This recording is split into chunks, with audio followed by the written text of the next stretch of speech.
Paide linnameeskonna vahelise lahinguga.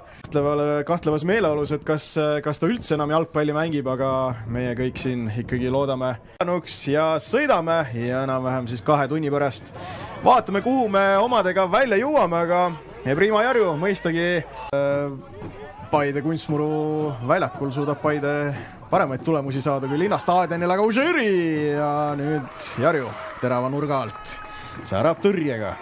Ja siis veel terav pealelöök, et õnneks Jarju ja Paide õnneks siis oli Jarjule väga mugaval kõrgusel ja vastutus ja lisab mängustiilile ja sellele rääkimisele tahu juurde, et on vaja ju natukene seal ka teisi mehi juhendada ja olla see liidri eeskuju, aga Lutsult nüüd senderdus ja Nigula oli ikkagi väga lubaval positsioonil, ainult et ei läinud see pall sinna.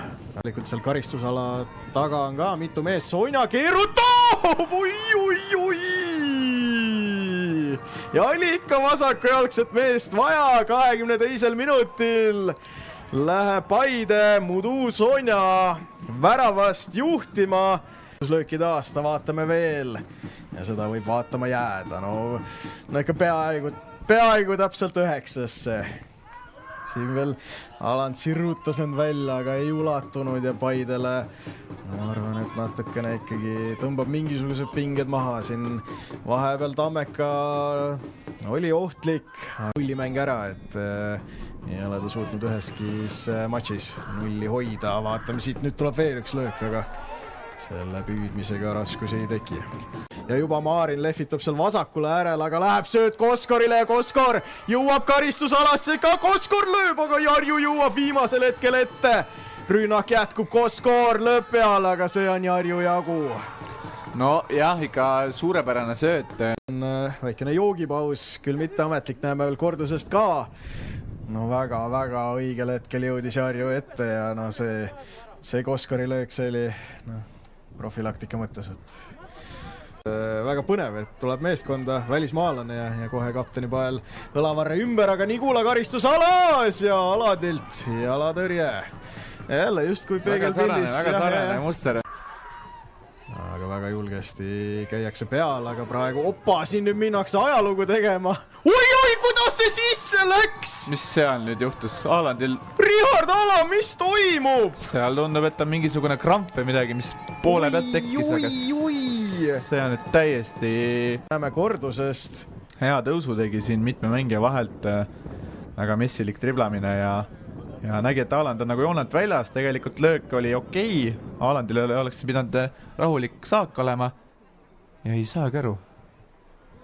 Täiesti fantoomjõud on Alandi lihtsalt jala pealt maha võtnud ja vaatan, kas siin ka Karl Kaiser Kiiderev juba võtab soojendustressi maha ja lihtsalt ei saa aru. Tundub ikkagi, et jah, midagi seal jalaga hoidis seal. Siit on äkki näha, kas tuli nagu siis mingisugune kramp jalga või kui ikka kontrolli ajal siin kenasti. Kas ikkagi äkki see hüppeliiges oli siin kõikidele fantasy sõpradele ka.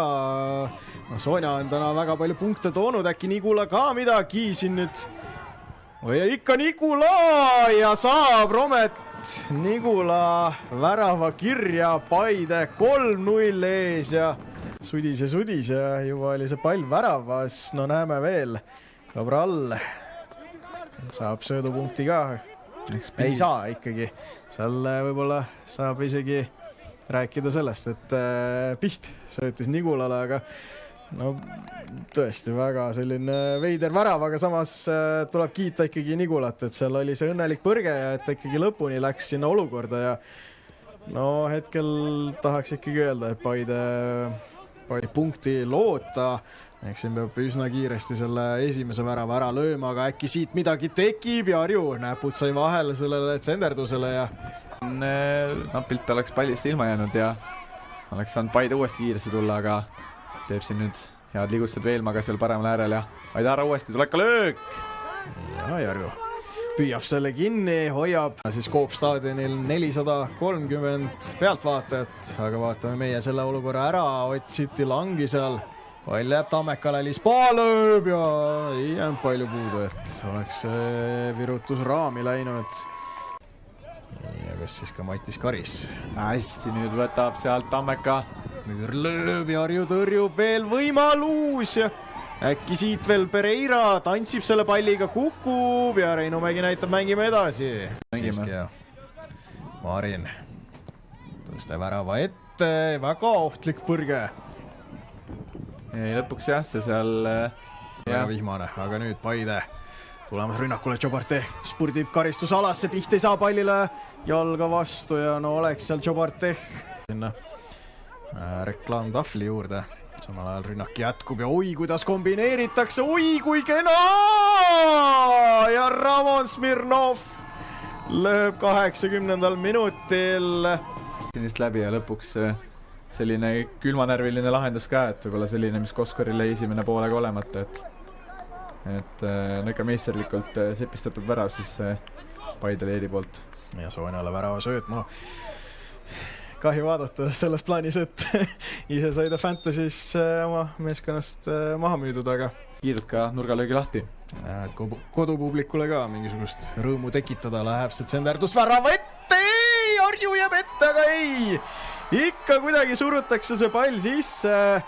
Pedro Manuel väravalööjaks. Teada-tuntud valu, aga tundub, et lisaks sellele oli ka väike hingevalu mehe näogrimassidest paista, et selline vära siia lõppu niimoodi lasti, aga Tammeka on nüüd päris kõrgelt läks järjest survestama ja Anier seal korralikult teeb siis ka värskele väravautorile Pedro Manuelile ka.